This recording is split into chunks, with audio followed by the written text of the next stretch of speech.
नमस्कार। क्या कोई भी चुनाव सिर्फ किस्मत या हवा का खेल होता है, या इसके पीछे भी कोई विज्ञान, कोई इंजीनियरिंग काम करती है? आज हम उत्तर प्रदेश की संडीला सीट के चुनावी नतीजों में गहराई से उतरेंगे और ये समझने की कोशिश करेंगे कि कैसे जमीनी हकीकत, सामाजिक समीकरण और संगठन की ताकत मिलकर हार और जीत की कहानी लिखते हैं।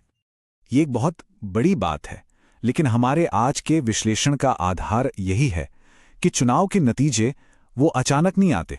उनके पीछे एक सोची समझी रणनीति होती है, एक सिस्टम होता है। हर वोट के पीछे एक वजह होती है और हर जीत के पीछे एक साफ सुथरा समीकरण। तो चलिए सीधे आंकड़ों पर आते हैं। ये 2022 के संडीला विधानसभा चुनाव के नतीजे हैं।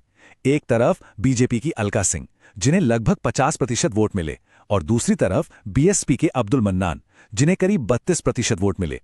ये जो लगभग 18% का फासला है ना, आज हम इसी की पड़ताल करेंगे। ये अंतर पैदा कैसे हुआ और इसके पीछे की वजहें क्या थीं? किसी भी चुनाव को समझने के लिए सबसे पहले उस जगह की जमीन को, वहां के लोगों को समझना पड़ता है। हर कॉन्स्टिट्यूएंसी का अपना एक अलग डीएनए होता है, अपनी एक पहचान होती है। तो सवाल यह है कि संडीला की जमीन क्या कहती है? 2022 में संडीला में 3,41,000 से भी ज्यादा वोटर्स थे। ये कोई छोटा आंकड़ा नहीं है। ये हमें बताता है कि हम कितनी बड़ी आबादी की पसंद का विश्लेषण कर रहे हैं। सोचिए, इतने सारे लोगों की उम्मीदें, उनकी परेशानियां, सब कुछ दांव पर होता है। अब बात करते हैं यहाँ के सामाजिक ताने बाने की। संडीला में सबसे बड़ा वोट बैंक अनुसूचित जातियों का है। उनके बाद ओबीसी समुदाय में यादव और कुर्मी भी एक बड़ी और महत्वपूर्ण भूमिका निभाते हैं।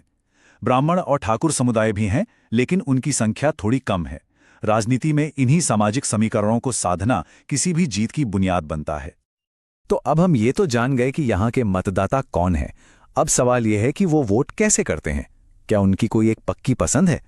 संडीला का इतिहास एक बहुत ही दिलचस्प कहानी बताता है। इसे आप एक स्विंग सीट कह सकते हैं। मतलब यहाँ के वोटर्स किसी एक पार्टी से बंधे नहीं हैं। आप खुद देखिए, इस टाइमलाइन पर सत्ता कैसे सपा, बसपा और बीजेपी के बीच घूमती रही है। कभी बसपा जीतती है, कभी सपा, और फिर 2022 में बीजेपी को एक बड़ी जीत मिलती है। इससे एक बात तो बिल्कुल साफ है, संडीला किसी एक पार्टी का गढ़ नहीं है। यहां की जनता हर बार सोच समझकर फैसला लेती है। और कहानी का सबसे अहम मोड़ यहीं पर आता है। 2017 और 2022 के नतीजों में सबसे बड़ा फर्क क्या था?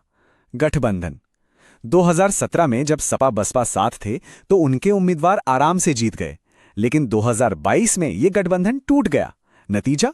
विपक्ष का वोट 2 हिस्सों में बंट गया और इसका सीधा फायदा बीजेपी को मिला, जिनका वोट शेयर बढ़कर लगभग 50% हो गया। ये गणित बिल्कुल साफ है। एकजुट विपक्ष ही यहां बीजेपी को चुनौती दे सकता है।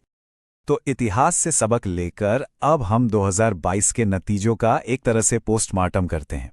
हम उन खास ताकतों और कमजोरियों को देखेंगे जिन्होंने उस साल का नतीजा तय किया। और ये विश्लेषण जरूरी है क्योंकि एक जागरूक नागरिक को अपनी राय बनाने के लिए हर पहलू की जानकारी होनी चाहिए।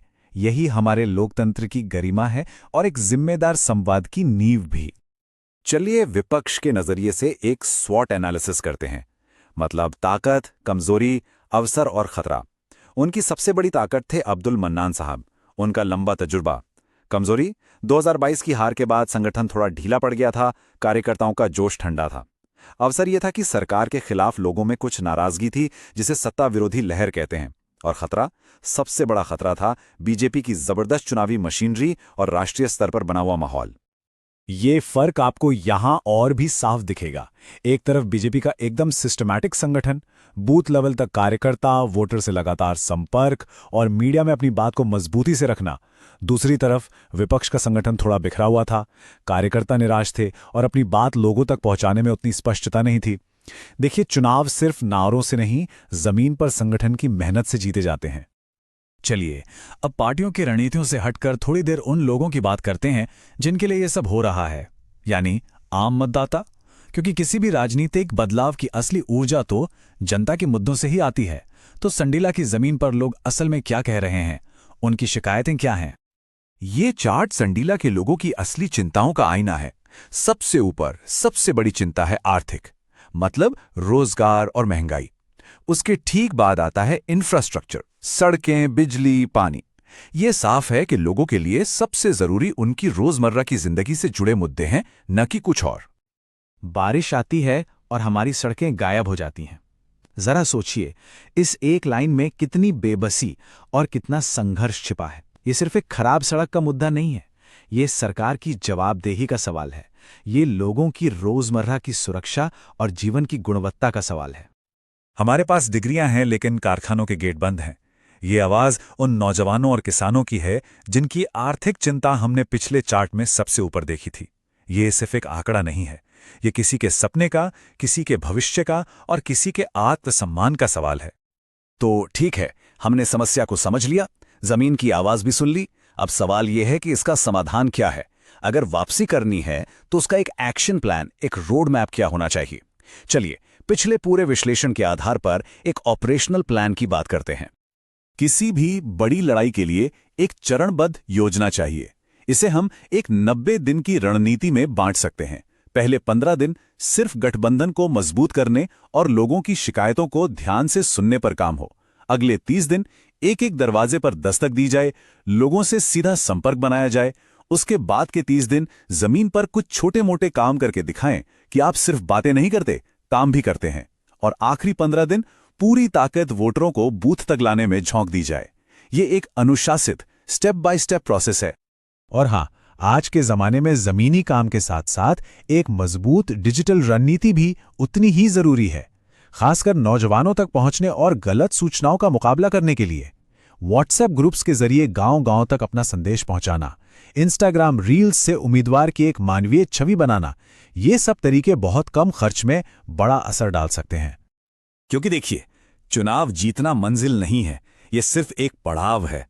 राजनीतिक शक्ति का असली मकसद तो अच्छा शासन देना है, लोगों की जिंदगी को बेहतर बनाना है।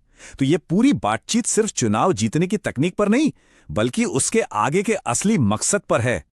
किसी भी उम्मीदवार को परखने का एक और तरीका है TWI फ्रेमवर्क, यानी ट्रस्ट, वर्क और इन्फ्लुएंस। ट्रस्ट यानी भरोसा, वर्क यानी काम करने का ट्रैक रिकॉर्ड और क्षमता, और इन्फ्लुएंस यानी लोगों पर आपका असर। अगर हम अब्दुल मन्नान साहब को इस पैमाने पर देखें तो उनका लंबा स्थानीय अनुभव उन्हें लोगों का ट्रस्ट तो देता है, लेकिन वर्क यानी संगठनात्मक प्रबंधन, वहां सुधार की गुंजाइश दिखती है। और देखिए, शासन की नींव भरोसे पर ही टिकी होती है, और ये भरोसा तब और मजबूत होता है जब हर नागरिक की निजता और उसकी सहमति का सम्मान किया जाता है। ये बात इस एक लाइन में बहुत खूबसूरती से कही गई है। भीड़ खरीद सकते हो, शोर किराए पर ले सकते हो, जीत चाहिए तो विश्वास कमाओ।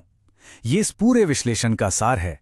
आप इवेंट्स कर सकते हैं, नारे लगा सकते हैं, लेकिन असली और टिकाऊ जीत तब होती है जब आप लोगों का विश्वास कमाते हैं। और विश्वास कमाने में वक्त लगता है, मेहनत लगती है, ये खरीदा नहीं जा सकता। और आखिर में मैं आपको इस एक सवाल के साथ छोड़ना चाहता हूं कि चुनाव का असली मकसद क्या है। क्या यह सिर्फ सत्ता और कुर्सी हासिल करने की एक दौड़ है, या ये लोगों की सेवा करने, उनकी जिंदगी में एक सकारात्मक बदलाव लाने का एक जरिया है? इस पर सोचना बहुत जरूरी है। अगर आप एक जन केंद्रित नेता बनना चाहते हैं और अपने निर्वाचन क्षेत्र को ऊपर उठाना चाहते हैं तो blueprintstrategies.ai से gngr@blueprintstrategies.ai पर संपर्क करें या 08042041 602 पर कॉल करें। राजनीति से परे एक उद्देश्य।